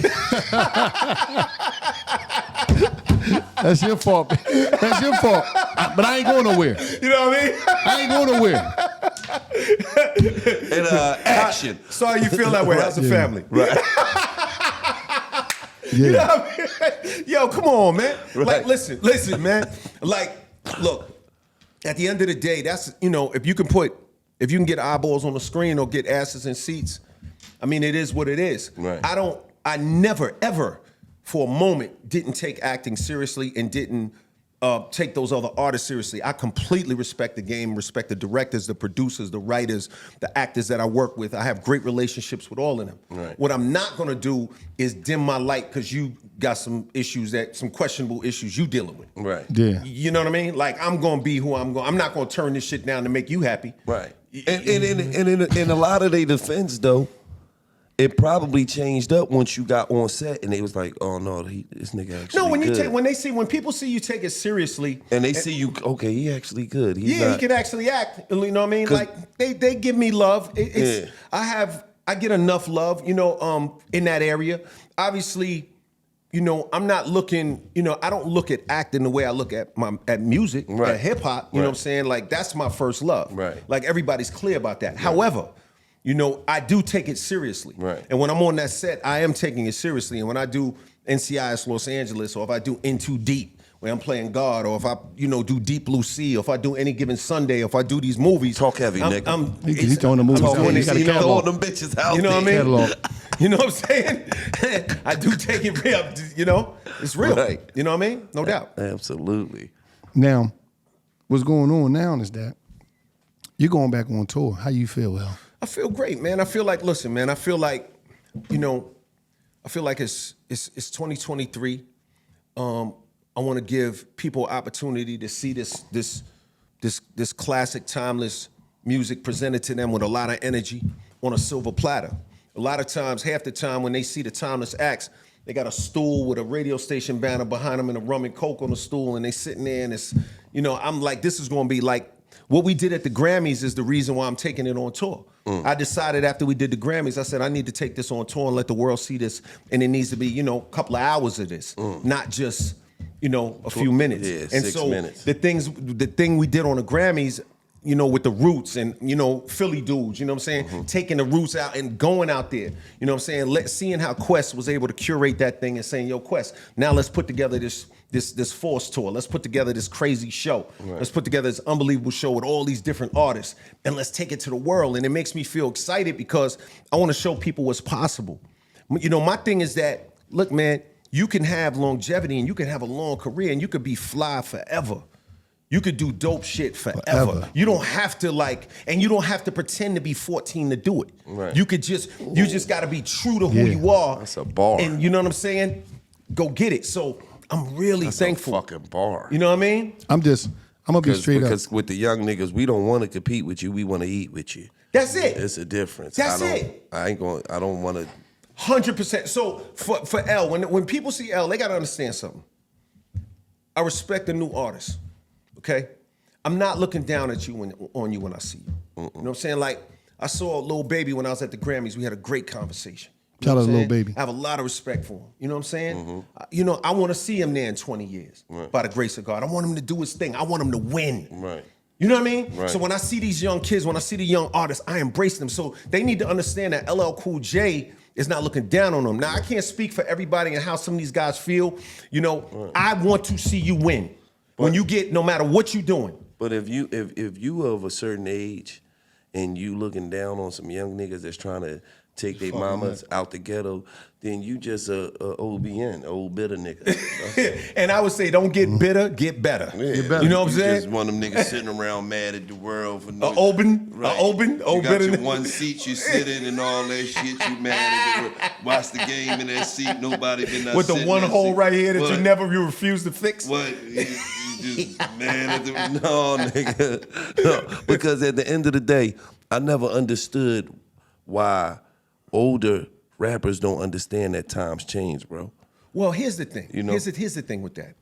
Here's the real thing is that, times change and you gotta change. See, hip hop is not sports. We make a lot of sports analogies, but at the end of the day, the arts are an intellectual thing. Right. The arts are not per se physical. Right. Physical first. Right. Yeah, you got to get on stage, you got to do different Right. things, but it's not physical first. Right. It's here and here first. So you should be able to adapt and do great shit, but you can't get set in your ways. You can't think you know every goddamn thing, and you got to stay curious about what's going on in the world. So, I'll give you an example. Every time I talk to somebody, right, and without fail, they always explaining to me how shit is different. They always think they need to tell me that. Like I didn't fucking wake up this morning in 2023 and know what the fuck today is. And, dog, like, I'm hyper attentive to what's going on. Right. I watch everything. Right. They just don't think that because they feel, oh, you famous, you got busy, better things to do. No, I'm interested in our culture. Right. I'm interested in what we doing. Right. So when shit comes across that gram or when it comes, I'm watching, I'm swiping, I'm looking, I'm reading, I'm enjoying it. Right. I'm listening to the music, I'm checking out the albums, I'm listening to what's going on. Right. You know what I'm saying? I'm watching how they move. I'm watching, dudes run around with silver shit on. I'm seeing all that. Right. You know what I'm saying? Absolutely. So that's what it is. Like, I want them to know that they need to understand that as one of the guys who really represents the birth of the culture from a distance, because I'm like generation 1.5, right? You got Mel and Flash and Herc and all them was generation 1. I would say I'm 1.5. And then I would say the Rakims and the Canes and the PEs, all that is generation 2, right? Because I'm like before those guys, but after these guys. Like, and I grew up with these guys, though, watching them. I'm telling you, I love y'all. You know what I'm saying? I'm telling you that I want to see, I don't just send your mama to the show, I want to see you there too. You ain't got to be familiar with the music. So what? You go to Coachella and act like you know all that shit. You don't know half of that shit either. Yeah. Absolutely. Just come down, watch the show. You know what I'm saying? And enjoy your man LL and let me get off. And watch all these other artists get off and check out. Maybe you'll learn something. Maybe you'll get introduced. Maybe LL won't be the one you like. Maybe you'll love Rakim. Right. You know what I'm saying? Maybe somebody else will appeal to you. That's okay. Right. That's what the point is. That's the purpose. Absolutely. You know what I mean? Because the purpose is for me to put all these dudes and these women on a stage where everybody can embrace them. Right. You know what I'm saying? Like, Right. that's my goal. So I don't want to separate it generationally. Right. I'm not into that shit. Like, I Right. think that shit is super corny. Right. It's super corny. Right. You know what I'm saying? Right. Like, what type of shit are you on? Like, this is a young man, he's trying to get his money, or a young girl. Just embrace. Why you think we had who do you have? Lil Baby, we had Lil Uzi, and we had Glorilla on the Grammys. Right. I'm looking at Glorilla, I'm like, this could be my little niece or my Right. little daughter out Right. there. I was so happy to see She her be out turned there up. on the She Grammys. fucked shit up. She She I turned it was up. so excited to see, like, me watching her on the Grammy. Like, Right. my favorite quiet as kept was just seeing how happy she was. Yeah. You know what I mean? This is Right. a little girl who 5 minutes ago, was getting her hair done at the crib. Yeah, we was at the We crib. was at the You know crib. what I mean? We went to the went crib. to her house. Yeah. The recorder. Yeah. You see what I'm saying? Yeah. So that's the thing. Like, we gotta embrace our culture. So when I call up Quest, when I call up Black Thought, and when I call up the Roots, and I say, yo, let's put together a crazy show. I get my man Sean G, or I get the different, like, yo, let's put together a crazy show. My man Scott. Like, we looking to do something special for the world. Right. Like, I'm not playing games with this shit. You know what I mean? Right, absolutely. And I want to say this. I want to give a shout out to Rock the Bells and Live Nation Urban, Sean G and everybody for coming together and putting this shit together. The Force Live Tour. Now listen, I got to break this shit down. LL, The Roots, DJ Jazzy Jeff, DJ Zip Trip, Queen Latifah, UNIT, Salt and Z-Trip, Pepper, Z-Trip, well. Salt and Pepper. But You got- Zip is some funny shit. Yeah, though. yeah, I got you got Salt and Pepper, you got Big Boy, you got Bone Thugs, you got Common, you got De La Soul, you got Dougie Fresh, Slick Rick, Goody Mob, Ice-T, Jadakiss, Juvenile, MC Light, Method Man, Redman, Rick Ross, Rakim, and more. Listen, and it's gonna be different cities. You don't know who gonna pop out. Yeah, different cities. You don't know what the fuck's gonna go on. Depending on the city we in, the lineups will switch and change and shift because I want it to be dope for the city we in. Mm-hmm. So, when we announce Philly, you know what I'm saying? We'll do a Philly thing. No, And but we'll listen. have, I'm on a whole tour. We already know that. I'm know, hyped. I'm hyped. Fuck out of here. You He ain't just no- said you that not shit. this hype Why you man. want to take Shut away the my fuck shit? up, man. You's a fucking hater. You's a hater because I'm be doing arenas. L gonna be I'm be doing. backstage. You ain't never do no arena. I'm be doing L be arenas, backstage nigga. like, that He nigga mad. really here? Yeah, I'm showing up. I'm going to get I'm going right online. Give me a You true see- sweatsuit. see, Fuck is you talking One of about? them, I'm one of getting them, in they Kango. right there, they gonna come out lie to you. Hey, listen, L said, No, fuck that. He said In his Philly- old hype in man Philly, from I get back in right- the day showed up, so he don't In want Philly, I disrespect. get listen, in Philly, I can get to the stage. I know I get to the security on the Philly. I don't give a fuck. Let me just tell you I something just be- about L. He's a superstar.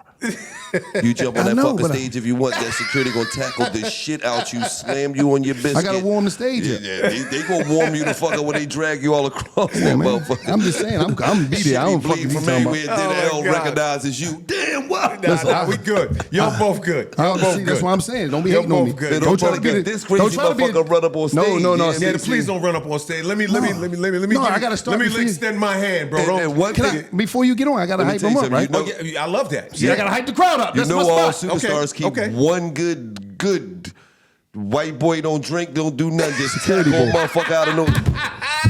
I ain't worried about that. I know martial arts, man. Get him, Steve. Talk about, come on. Yeah, I know martial arts. I ain't worried about Bare that knuckle. shit. What a bare knuckle dude. This shit nigga ain't gotta Yo, protect the money. that bare knuckle shit is Yeah, that shit bananas. crazy. You know I'm like a boxing freak. Like you Yeah, know I me love too. the boxing. You be and all watching that shit. Yo, that bare knuckle shit is brutal. Do you watch the slap joint? Oh yeah, I watch that That too. shit crazy. It's unbelievable. Absolutely. It's unbelievable. Motherfucker because slap it's Wallow a like palm. that. It ain't a slap. I used to have a dude named Lamont. He was security. He used to knock dudes With the out nub. with his wrist. Yeah. With this part right here, bah! It just knock yo. Damn, he was dangerous. He used I to told yo you. with this. He keep That's top what flight you gonna boys. get you jump on that stage. No, he already said I get Yo, on the stage. My man Lamont. Yo. He already said I Word get up. on the stage. Jump I'm on hyping that the stage shit up. if you want. You're gonna get one of these backhand from mine. No, I just think it's crazy, right? Because this shit, you got Doug, but hold up, you got Ice-T, 6 a.m. You got Method Man and How many Redman. of them people on there you know they raps? Because you say you're a hip hop historian. Everybody rap. From Queen Latifah, Say something to Ice-T. speed of life, fast. It's like walking barefoot over broken glass. It's like jump a rope on a razor blade. All lightning quick. Decisions are made. Don't play with me, man. Don't fuck with me, man. Oh, that was good. Don't bro. fuck with me. Yo, that was good. Don't fuck with me. That was good. Don't play no That games. was good. I'll give you I another mean, one, nigga. don't give me another one. Queen Latifah. UNITY stands for unity. Who you calling a bitch? I ain't gotta say too much because you know I ain't gotta get into too much. He of that. got it. He I got know it. my shit. He I'm knows gonna his be shit. there. You got Queen Latifah coming there, and I know when she gonna come to Jersey, Philly area. I'm going. I'm gonna be there. Salt and Pepper. Then you got Common coming. Damn, the corner. You got Gonna be Bone, crazy. you got Bone Thugs. Bone Thugs. You got Big Boy coming. Dougie Fresh and Slick Rick together. They gonna Doing the fuck show that with joint Lottie up. Dot. They together. So it ain't just Dougie Fresh. So and you it's know them together. Dougie coming right in there. Then he got my boys. He got my boys from ATL. He got my boys. Oh, my Listen. Dougie do that And then you took it up. You He could, the I like how best you at missed. He got Jade on there. Then he got my boys from ATL. Jade gonna Who's be that spitting them creeping bars, in your man. window? Pow. Nobody Nobody knows. knows. Goody Mob is going. Like this shit. Oh, De La Soul. The stakes is high. Oh my God, this shit really get crazy. L, don't do that. Don't fucking do that, L. Because you're gonna have him really thinking he knows some shit. I mean, he do. Don't do that, L. Because I gotta listen to this give it up to him. Wake up, it's the first of the month. Bone Thugs. When you say you love me, it doesn't matter. It MC goes Light. Come on, man. I know my shit. I'm a historian. Right here where L was right here. Listen, all you rappers lead it all Nigga, over. when L came out 85, bitch, you was 6. But I'm talking about I'm still a historian. Fuck you You talking got fucking about. professors in university 84. that never did nothing, man. 84, you was fucking 5. So what? I'm a historian. I studied this shit. Fuck you talking Steve about. had all the tapes. Fuck is you talking about? I listened to all the tapes. Ultramagnetic Cool. Yo. I remember when Cool Keith said, "I'm the greatest MC in the whole wide world." Ain't nobody say nothing to him, man. I'm enriched with vitamin stun. Cool Keith was a Cool legend. Keith was a mad. He was crazy. I'm telling Black you, Elvis, white manager. He was all that shit. Cool he was, Keith. He was all. I love Ultramagnetic. Listen, and look, you know, I'm mad you ain't got my boys on here. I don't know where they at. I ain't gonna lie. I ain't know who the fuck he I was hope talking about. Listen, I hope Q-Tip jump out, and I hope my brothers, these boys jump out. Educated man from the motherland. Oh. You see, they call me a star, but that's Yeah, not what I Jungle am. Brothers. I'm a jungle brother, a true blue brother, and I bet you many you places hear you this never nigga? discover. All right, nigga, now you showing What? off. No, Shut the I'm fuck up. yeah. Now you just looking I for got shit L he right know. here. Now you just looking for Jungle all Brothers. raps he know. I hope these niggas jump out too. A hip to the hop. You gotta bring- a hip to the hip. He just saying Sugar all Hill the Gang. old. No, I'm just saying, man. You got to bring Poor Righteous Teacher out. Oh shit. God, if you get the Crown Rulers, that's another joint. Wow. Kick the ball. I'm talking about YZ. I'm thinking of a master. Like, come on, I know this shit, cuz. I'm a historian. I keep this shit alive out here. You just thought you gonna respect me, man. He did think it, and he did think he wanted to be you when he was growing up, though. I ain't Nice gonna love, lie. man. Nah, I appreciate it. I love that, man. It's hip Yeah, hop, baby. it's L. But you know what? That's how our culture shapes us. You know what I'm saying? Yeah. Our culture shapes us like that. Like he always argue with me that you, Cool G Rap, Big Daddy Kane, Don't forget Chuck. Chuck D, all y'all is his uncles. That's how to get. Yeah. Now, listen. Anybody that grew up in a fucking ghetto, y'all was family members too. See, let me tell y'all something about rap. See, back in the day, we was family members and fans. It wasn't like we was excited. Wasn't. Hell didn't know you. No, ho. Fuck is you talking about? You was not his nephew. Listen. This is how I go. It's personal. The journey is personal. Like you ain't see that time. Listen, I think Kane was mad at me in the airport. I drove on. Listen, Kane was incognito. He had the mask on. I seen him through the mask. This nigga turned into a super fucking fan. Kane! At 6 in the morning, nigga said, he was chilling. I should have done that. Kane said, nigga, shut the fuck up. Yeah, he was chilling. Kane, I ain't mean to do it, but this is my first time seeing Kane. This man I ran hugging up on Kane him in the morning at 6 in the morning. He hugging Kane. I love you, Kane. I offered to buy him some coffee and donuts because we was at the Dunkin' Donut. I'm like, Kane, you a legend. He like, man. Kane was a little. I think it was too early, man. Damn. I think Kane was mad at me, man. I tell him, man. He was ready to slap the shit out of He was like, him. Kane was like, damn, man, because he was just chilling. Yeah. I said, Yo, you don't cuz. understand. I said, he didn't was even in see him. LAX. I said, yo, that's Big Daddy Kane. That nigga said, you lying. And I said, Kane! Yeah, I did. He walked up. Look, first of all, I could tell Kane might didn't know who he was. He like, I love you, man. Kane. No, I'm just saying it's Kane, though, man. The fuck? This Kane, man. He had the nigga's shoulders and he I love you, man. For real, OG. You I'm a just saying, fucking legend, it's man. fucking Kane, You hear man. me? This You a ain't legend. You hear me is crazy early in the morning. I don't understand, man. Nigga hit you with that. You hear me early in the That was my man. I'm like, I love it. legend. Yo, you know what? Let me tell you something. I appreciate that. And I'll tell you why. First of all, remind me of my man Cornell, God bless his dead. He used to do that. Hey, hello, Cool J, hello, Cool J. He's like, yo, Cornell, shut the fuck up. He's like, I'm doing promotion for you. Fuck that. We be in the airport by ourselves, you know what I mean? Hello, Cool J, come this way. Hello, Cool J. What the fuck are you doing? That was me. I was trying to get him something. I was trying to get him booked. He doing promo for me, B. Yo, this nigga, He doing promo for me. That was him, man. Yo, nah. You know what though? We all connected to our fans. Like I feel connected to my fans, connected to the people that grew up on the culture because, you know, we started from nothing. Like I'm talking about the industry. I'm not talking about our pockets and all. Forget that. I'm talking about the art and the way it touched the people. And we had a conversation through the radio, and then through BET, MTV, and these different outlets, and VH1, not VH1, Ralph McDaniels and them and all that, and the video music box, and that was a connection. And when I would see the people, the clothing changed, I watched the jewelry change, I watched the world change, I watched everything unfold and everything change. I watched the whole world become something different. You know what I'm saying? Like I saw it, like pre-internet, post-internet. You know what I'm saying? Like before was pre-CD. Yeah. You know, Like when they had to take the 8-tracks and shit. Well, the 8-tracks was like just before us. Oh, there was 8-tracks, but they was before us. But it was vinyl, cassettes. You know, because originally back in the days they had the 78 vinyls, the 78s. That was like a lot of jazz musicians had the 78s, and then they had the 8-tracks, which was a technology. And then, we have this vinyl, and then you have the cassettes, the CDs, and you can track, the changes that happened in the industry as these new forms of distribution were introduced to the world, and how like the game always switched, and now it's the streaming, and the Sirius XM with satellite, and it's just a whole new world. You know what I mean? So it's amazing, man. Or I gotta on the tours. You gonna have like the merch with like your I'm gonna have merch. We're gonna have lots of merch. It's gonna be like your album covers on it. Yeah. Like the new album, I would say is gonna be a lot of fun for people, right? Yeah. The album is gonna be a lot of fun, and the goal of the album is just to show people what's possible. You know what I'm saying? Because a lot of times, I don't think we've had an artist who's been out this long do a record that's impactful. So I'm gonna show people what's possible creatively too. Because when I work on a record, I look at it like the same way James Cameron would come out with a movie like Avatar, or Spielberg would come out with a movie, you know what I'm saying? Or Denzel would go act in a movie. I look at an LL Cool J album in that same rarefied air like that. So this album is not just like some sort of C+ attempt to, extract money from the game. This is a piece of art that I'm contributing to the game, and I think people will enjoy it. I just want to know this.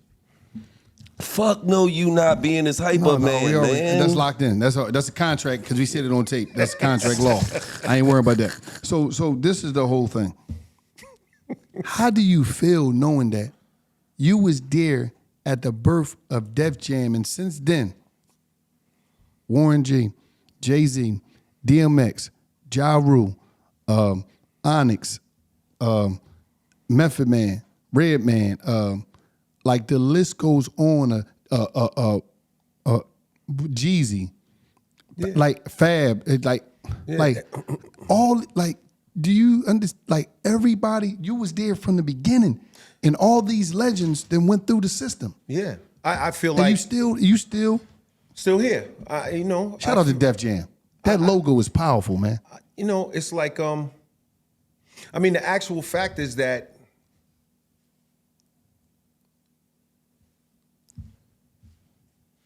I paved the way for them. That's a blessing. They're all part of my, that like everything that came on Def Jam after me is part of my legacy. Def Jam is my legacy. I love when niggas say some shit like it hurt them to say it. I meant it though. Yo, Because you you know did. why? You know why I say it like that though, Gil? paved the way for But let me you tell you niggas. why. Let me tell you why. No, but let me tell you why. Let me tell you why I say it like that. Because It's the truth. Yeah, it is the truth. But I don't want people to take it wrong and think that I'm being cocky, because I'm not. I'm just being honest. That's all. You know what I'm saying? I'm telling you that me and Rick, we made that first song, and then Rick and Russell decided to start this label, and I was the flagship artist, and we made all of these albums, and we went and got a deal at CBS, at Columbia Records, and the rest of it is history. And all of the things that came to Def Jam came because of what me, Rick, and Russell laid down Foundation. and made possible. And so it's all my legacy, and that's not a funny thing. That's the truth. That's a like great I'll give thing. you an example. One of my favorite rappers in the whole wide world, somebody who I think has one of, if arguably the best voice, if not one of the best voices in hip hop for rap, which is Chuck D. Let me That's tell you all- something. His logo of the Public Enemy logo is my hype man, E Love. Chuck took his silhouette, took his picture, made a silhouette, and turned it into a logo. I mean, that's how far back we go. Yeah. You know what I mean? Like Right. the Public Enemy logo is my hype man, bro. Right. And Chuck is my favorite. Right. You know what I mean? Legend. So, when you look at, I look at guys like KRS-One, his first song, South Bronx, he said, instead of trying to take out LL, you need to take your homegirls off the crack, homeboys off the crack, right? Yeah. That's his first song. So when I look at it, like a guy like Busy B, I took Busy B on the road as my hype man. I took Rakim on his first tour. So how the fuck would you ever go from Busy B to this busy nut? Nah, You can't do that. a You hype ain't man. never getting on that stage. I say all that to say this, man. I say that to say this. On the stage. We did an amazing thing. I had a lot of help along the way, though. Yeah. I can't act like I'm the resident genius and I did it all by myself, because that would be complete bullshit. I had a lot of help. I ended up, it was like the Manhattan Project. It's like we split the atom. It's like it's Rick Rubin as a producer, it's LL as a rapper, it's Russell Simmons as an executive, and then a little later it's Leo as an executive, and then you have the intern Kevin Lyles who comes in, and I mean you can't make this shit up. I mean Julie and Julie Greenwald, like I That's your introduced way. her And to all of Atlantic. those people are like the 6 biggest people Kaiser. in the game. Everybody over Yeah. Kaiser was, he was running around with Jason Williams from the Nets, and we used to be laughing in White Castle. That's what I'm Like, saying. So when I say it, it's like God blesses things. You know what I'm saying? It's just like people up in Seattle when they got with Bill Gates, and then you have different people jobs, different people working on all of this, computer stuff and all these technological breakthroughs. Well, hip hop in that time in New York, I was there, like running around in the city. You see Madonna in the club, and around that time you had across town.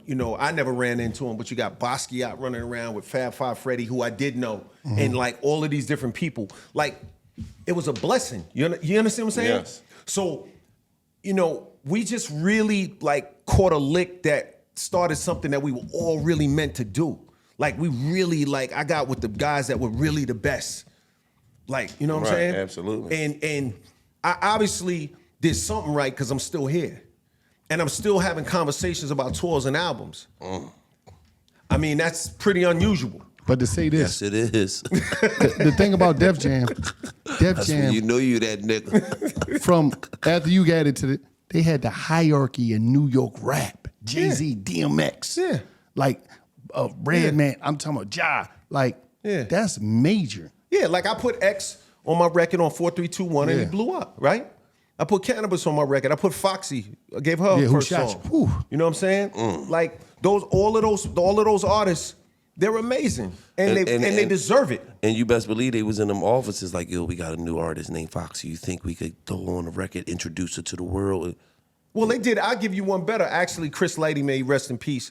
Rest in What peace. he did was he took Foxy to the studio and just threw on I Shot You and with the Trackmasters. And I walked in the studio and they just played it and wanted to see. And it was up to me to let it stay, and I let her stay.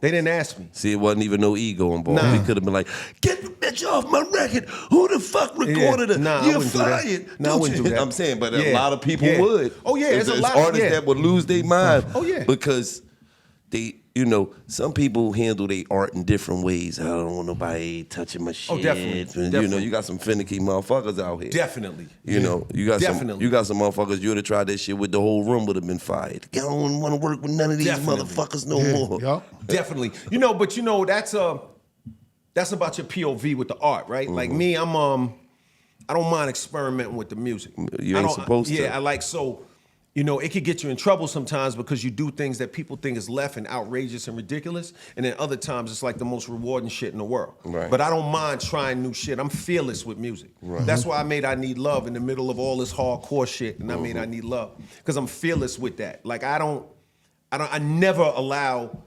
the environment to dictate to The me narrative. what I'm going to do or Right. what I'm afraid to do. Right. You know what I'm saying? I Right. go with my own inspiration. You know what I'm Right. saying? Absolutely. Like, you know what I mean? Yeah, I know exactly. Like I what was a you little kid. I could watch dudes smoke weed and not smoke none, and they be teasing. I don't care. Yeah. Peer pressure, what? I'm not listening to none of that shit. Right. Yeah. You know what I'm saying? Like I've always been like that. You know what I'm saying? So that's a blessing. You know what I mean? Absolutely. Yeah, that's real. Because when the first time I seen Gil smoke a crack dust blunt, I said, I ain't doing it. I ain't doing that shit. Cuz I ain't listen. That's on you, baby. I Look, said, listen, you got my man back here. Yo, cracking dust. Goddamn. He got naked. He started Cracking taking dust. because when Crust. he started Don't taking do off that. his crust, he started Don't do taking his that. clothes off. Yo, I'm like, smoking oh, put that your shit on. crust, that cracking dust, that crust. It was Yo, crazy. when you start smoking that crust, That B, crust. that shit is. I like yo, that. that's He a smoking crust. You got the legend on here talking about smoking crust, man. like that crust. Fuck you doing, man. Yo, B, a combination of dust. He got and- crazy. What? Ran down the street screaming, get him off me. Come on, man. I ain't know I what remember when I was a little kid, man. We tried some dust one time, man. We was in the movie What punching happened? each other in the face, laughing, man. That dust wasn't no joke. What? Yeah, Man, them don't wiggles- do it. Don't do it, B. Them wiggles we ain't was nothing to play wild, with. B. My man was like, yo, you smoke Zooty? I heard one time years ago when Sean first got to Live Nation, he smoked some dust, ran around Live Nation last night. Yeah, Sean got crazy. He was on the Roots tour, ran around. Shit. Black Thought was like, oh, put your shit on. Take my shit off. Take it off. Yeah, take it off. This shit's hot. Take this shit off. They That came butt down naked. the road. What He they was call down- DC, the butt naked. Yes. He Dudes in ass DC naked call it beating the on his butt chest naked, with, right? with Questlove drumsticks. You know, down there listening to Trouble Funk and shit. All that Chuck, dumb shit. Chuck Brown and the Soul Yup, Searchers Chuck Brown, smoking yup. that butt naked. That go-go. That butt naked. Getting Listen to riggedy that raw. go-go smoking that butt naked. Shit crazy. What up, DC? I love y'all. Now, you to- know I love y'all. Now, to the young artists out there, or any artists out there, or anybody doing anything in life, what's some game you could give them, man, directly before we get out of here? Right. So I would tell you, first thing, you have to believe. You see, you got to believe that it's possible first. You know what I'm saying? And then you have to, there's a saying in business that you always make sure your objectives match your strategic capabilities, right? So what it really means is like, if me and you got a goal to run a marathon and we got to, but one of us has one leg, that's not a realistic goal. Right. We can figure out another way to do it. You could get an electric wheelchair, you get a scooter, but that's a different thing. But if the goal is to run, not that it can't be done, but you just have to make sure that your goal and your capabilities line up. Okay, I'm not looking to try out for the NBA this week. Right. You know what I mean? That's not gonna happen. Right. It's just not. You know what I mean? Like, Right. forget Knees about it. ain't the same. It ain't even about the knees. If I was fucking 20, it ain't gonna happen. If my knees was if my knees was titanium, it wasn't gonna happen. All right. So my point is like, motherfucking limping and smoking that crust. If you got to believe in the beauty of your dreams, you got to believe in yourself. You got to write your goals down, and you got to take action and go after it. And every day, whatever you do should be getting you one step closer to what your dream is. And if what you're doing ain't getting you one step closer to your dream, then why are you doing it? So the question I would put out there is, before you make any move, is what's the advantage? I mean, that's a pretty simple question that answers, it'll help a lot. Mm-hmm. Before you do something, say, what's the advantage? Because a lot of you niggas doing shit with no advantages. It's no advantage, it's zero advantage. So when you make a move with zero advantages, then you just playing yourself. Yeah, you're hustling backwards. You know what I'm saying? Oh boy, that ain't, hustling down, fuck backwards. You hustling down, bro. You know what I'm saying? Like, you fucking, you know what I mean? Right. You got the back, the shovel on the back of your back, just hustling down, like wilding. So that's the thing I would say. And then I would just tell people, like, don't live your life comparing yourself to other people. That's a huge mistake. And it can be, it could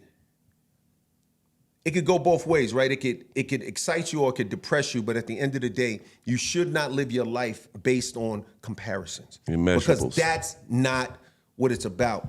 You are on your own journey. You have to be comfortable with that.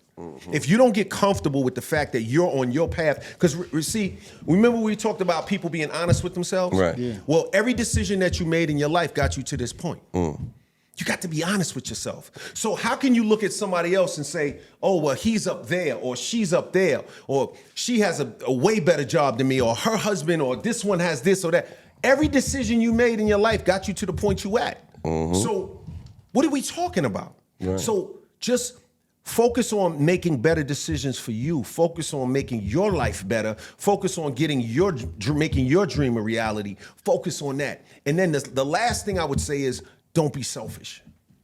Be generous. You know what I'm saying? Be generous. You know what I'm saying? Be a giver. Hustler told me a long time ago. I even name check him. It was Ronnie Bump. Told me in Queens. I walked in the park one day. I'm a little kid. You know what I'm saying? He's the man. You know what I'm saying? He said to me, first he said, little man, he said, Bump supports you. He said, but let me tell you something. He said, when you come in the park or when you come in any room in this world, he said, come like this, not like this. And I learned that. So when you come to give, don't come to take. Right. You feel me? And I think with that being said, and that's right, whether you in the penitentiary, whether you on the street, like when you live by those kinds of principles and rules, you have a better chance of making your life a reality. Right. And making your dreams come true. You feel me? Absolutely. That's it. And the last but not least, for me, I believe in God. You know what, since the beginning, always now, you always say, grace be to God. You always say that. Absolutely. All the time. And how powerful has your relationship with God?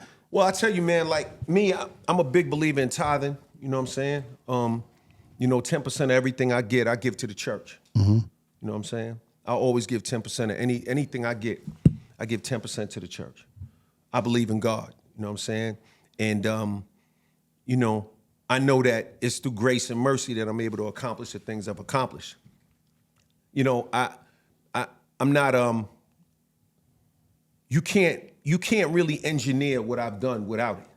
You know what I'm saying? You can't go from a street corner to the Rock and Roll Hall of Fame and the Kennedy Center honors, without some grace. You know what I'm saying? It's just not possible, B. You know what I'm saying? So it's like when I look at the things that I've accomplished, I know that God is in the midst of it. And I have to recognize that. You know what I'm saying? So like with L, it's like, yeah, I'm confident without a question, but I'm not arrogant. And I don't move with arrogance. I don't believe in that shit. And I don't look down on people. Right. You know what I'm saying? I hate that shit. Right. Because looking down on people to me is like a form of bullying almost, because it's fucked up, and I don't like it. So for me, it's like I see people, I see human beings. You know what I'm saying? I don't care how much money you got in your pocket, don't have in your pocket, whether you famous, not famous, whether you sitting on the high fashion or whether your gear's twisted. It doesn't matter. I look at people as people. Right. You know what I'm saying? Right. And you know, that's kind of how I live my life. You know what I'm saying? And that's how I build my company. That's how I build the things I build. And I've done the things I've done. You know what I mean? That's it. Absolutely. We appreciate Well, make sure having you. y'all shout that content out. Listen, man, The I'm tour gonna say out, this, man. The tour out. The Force. I'm the lead hype man on the tours. Listen, the Force lot. No, I gotta put that Now out you there. done went to the lead hype man. You, No, he said, because I'm your hype man. You the lead. You, Yeah, I mean, okay. So I'm top billing. I'm the top billing hype man. It's going down, man. The Fort. Listen, go get your tickets right now. And I'm talking about Queen Latifah, MC Light, Ice-T, Jadakiss, Rakim, Method Man and Red Man. Yeah. You got Slick Rick and Dougie Fresh together. Like, I'm talking about the list goes on. This shit gonna be crazy. Bone you Thugs got and LL. Harmony, Goody Mob, Big Boy, Common. Yeah. It's like, you know, it reminds me of like when I was a little kid and we would go to gotta the bring OJ's Q-tip out. like my mother would go to OJ's, or my mother would want to go to Teddy Pendergrass, or my mother would want to go, you know, see that. Like, this is an opportunity for people to see, like, if James Brown was alive right now, I would go to that show. Yeah. Like, this is an opportunity. Like, if Prince was around, I would go to that show. If Michael Jackson was around, I would go to that show. So this is an opportunity for people to see historical figures. Like, you got to Historical. understand, like, that we're just because we're of these times, you can forget who you're having an opportunity to see until it's too late. Right. So go see them legends. see the tour, Right. and be in the house and be a part of history. Because everybody that comes to see us is gonna be a part of history. Listen, B. and take your mom, take your pop. If you really want to know who your mom or your pop is, take them to this show. You That's really what I'm want? saying. Yeah, you gonna see some other shit. You Yeah, it damn, is. mom. Yeah, I it ain't know is. You might have been made off a couple of these records. I ain't know you get crazy I like that, represent mom. Queens. Your mom. She was raised out in Brooklyn. It's our first time together. Yeah, listen. It's gonna go down, baby. You never knew your mom. No doubt. You gonna see the other side of your mom and the other side know of your what I mean? dad. Like, damn, dad, I didn't know you snapped like that. Oh man, I ain't see Chuck in them on there, man. I never saw. Oh, trust me, things Say are no more. happening. Say no more. But I gotta. Fuck you know, that. Chuck is my man. So You can't wait to come on. Bass, how low can you go? Chuck? Death Row. What a brother know. Once again. hold on. Put a word in with Chuck. See, can I step with the S1Ws? Can I step with him? Just throw that in. Just ask him. Shut the fuck up, man. yeah, that's where I'm gonna say W's, absolutely not. I can't. Yeah, I can't do that. But I can work with you. You know, for me. You know what I'm saying? I can't speak for Chuck. I gotta find Chuck. Then I gotta. No. If he You know, be at the show, you want me I'm to tell be him there. you're looking for him? He's Tell stepping Chuck all I'm out of looking for him. place. Okay, I'll I'm tell looking Chuck for you're him. looking for him. No, I'll tell him you wanna because holler I at him. can't get the hype up because Flav will check me. I can't do that shit. Flav, Oh, like, yo, yeah, chill, yeah. Neff. You fucking up there. You fucking my name. I might get kicked off because if Chuck and Flav come, Flav might be like, who? How you get permission to be a hype man? You go to the hype man school? Did you go to Hype Man Academy? I love it. Split Star and all that shit? There's a lot of shit going on, Split man. Star, you definitely ain't fucking with Split Star. I can't Split fuck Star be right there. What you saying, yo? Split for legend. He a legend. Split be killing that. Split for fucking legend. You can't. You gonna go fuck L set all No, I up got on it. some I dumb got shit. it. I got it. Nah, we Get got that it. nigga off stage by the third song. Hey, nigga. The security gonna come get me. The white boy. Come in. Love, man. Y'all appreciate It's all y'all, love, man. I appreciate you, for Al. coming. Listen, make sure y'all get them tickets. I'm pretty sure the dates are gonna be sold out soon. So get them tickets ASAP. Buy some merch. Buy Make some sure you merch. And it's just Yo, like and you that. can go to just go to the site, go to Live the link. Nation, go to Ticketmaster. The link in you know what I'm LL saying? Instagram. Check it He got out. the We got tickets the right link in there. my bio. Right in his It's good. bio. You know what I'm saying? Live Nation is going down, man. Rocking, baby. And Let's it's just go. like that. Get it.